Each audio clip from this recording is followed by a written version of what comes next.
सभी थंबा चौधरी और सम्मानित बुजुर्गों, नौजवान साथियों, मातर शक्ति। हालांकि मेरे से पहले, वैसे तो मैं पहलवान हूं, इतनी बढ़िया बोलने में तो एक्सपर्ट नहीं हूं, लेकिन मेरे से पहले प्रवक्ता इतने बोल लिए और उन्होंने बाबा के बारे में इतना कुछ बता लिया कि मेरे पास कुछ भी नहीं बचा। तो मैं तो दो एक बात कह के अपनी बात, एक तो ये गौरव क्या करता है कि सब कुछ महफिल लूट ले फिर मेरी तरफ इशारा करता है, और हर साल का इसका यूं ही नियम है। तो मैं ये कहना चाहता हूं, अपनी गिरेवान में नहीं झांकता, बाकी सबकी गिरेवान में झांकता हूं। अगर मैं अपने आप को सुधार लूंगा, मेरी नीयत और मेरी सोच अच्छी हो जाए, तो शायद दूसरे को भी मैं कुछ कह सकता हूं या दूसरा मेरे से सीख सकता है। मैं 2005-06 में रेसलिंग छोड़ी थी, कुश्ती छोड़ी थी।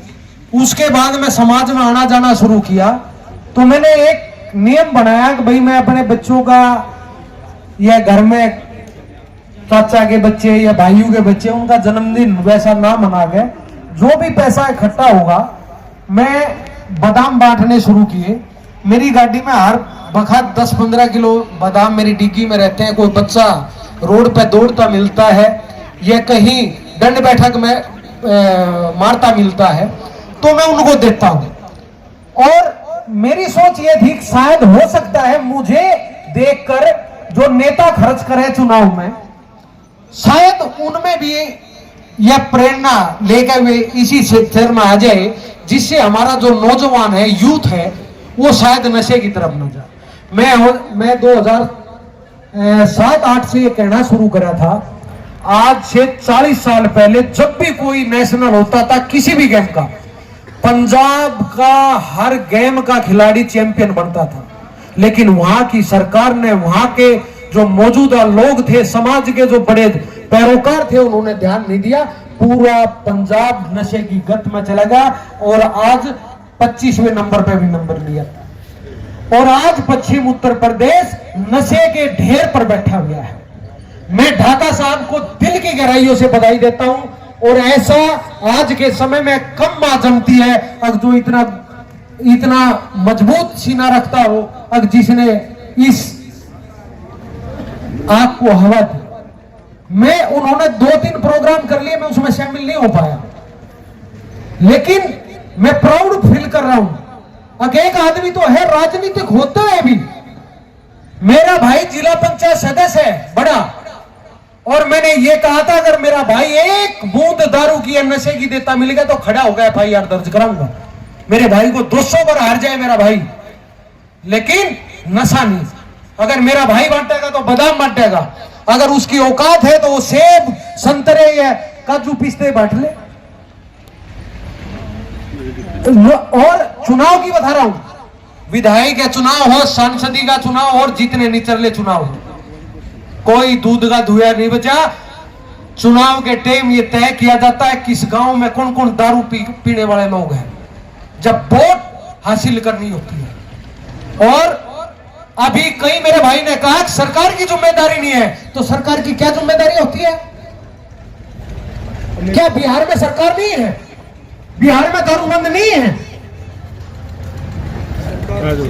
सरकार की जिम्मेदारी है। हमारे गांव में गोरे होते थे, आज गांव की पहचान गांव के मुख्य गेट से दारू के ठेके से शुरू होती है।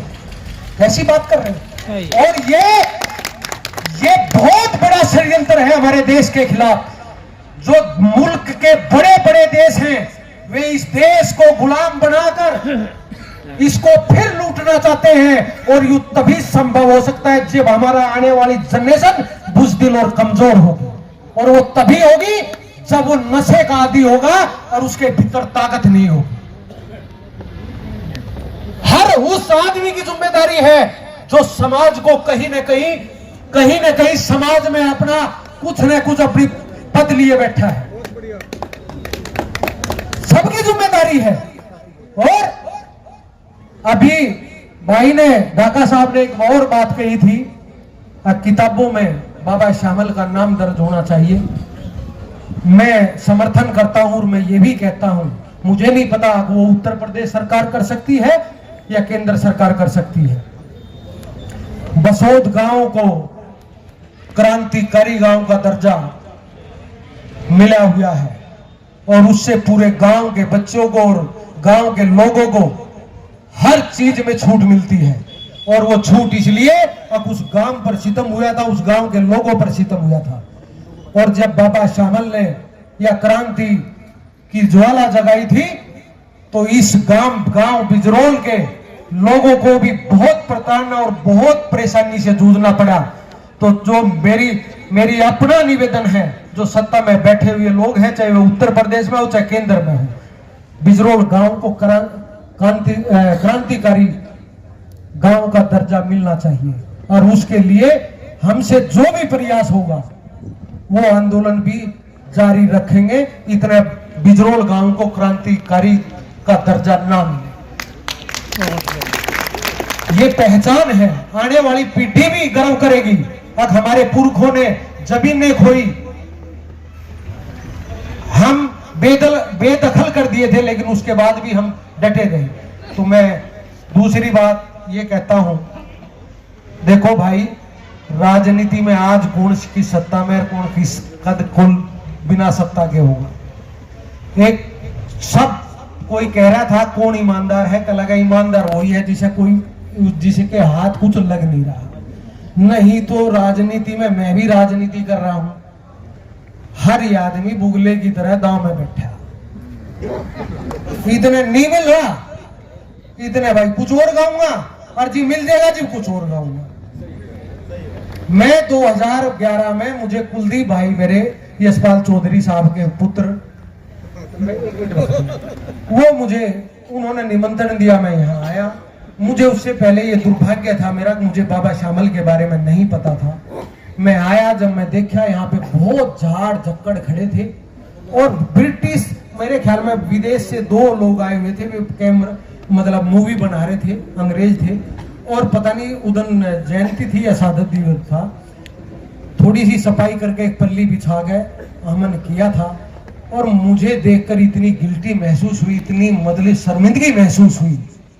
और 2 यहाँ विधायकों के बोर्ड लग रहे थे पर कोई ईंट लगी हुई नहीं थी, तो मुझे बड़ा दुख हुआ।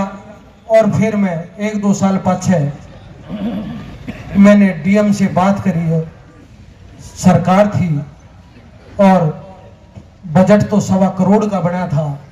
मैं नहीं कह पाऊंगा वे बात, और कहनी नहीं चाहिए, क्यों नहीं वो लग पाया था, लेकिन उस टाइम कैरेक्टर गैप होता था, उसमें 28-30 लाख थे, तो उसी से सौंदर्यीकरण हुआ।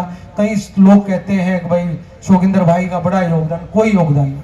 उस महापुरुष के लिए हमारी कोई औकात नहीं है अगर हम ये कह सके उसके लिए कुछ किया, जिसने अपनी जान की बाजी लगा दी हमारे आज़ादी के लिए। तो मैं उनको उस शहीद को श्रद्धांजलि अर्पित करता हूं और बहुत बहुत धन्यवाद करता हूं। और मेरी वाणी से किसी को भी कष्ट हुआ हो उसके लिए माफी चाहता हूं। बहुत बहुत धन्यवाद। जय हिंद, जय भारत।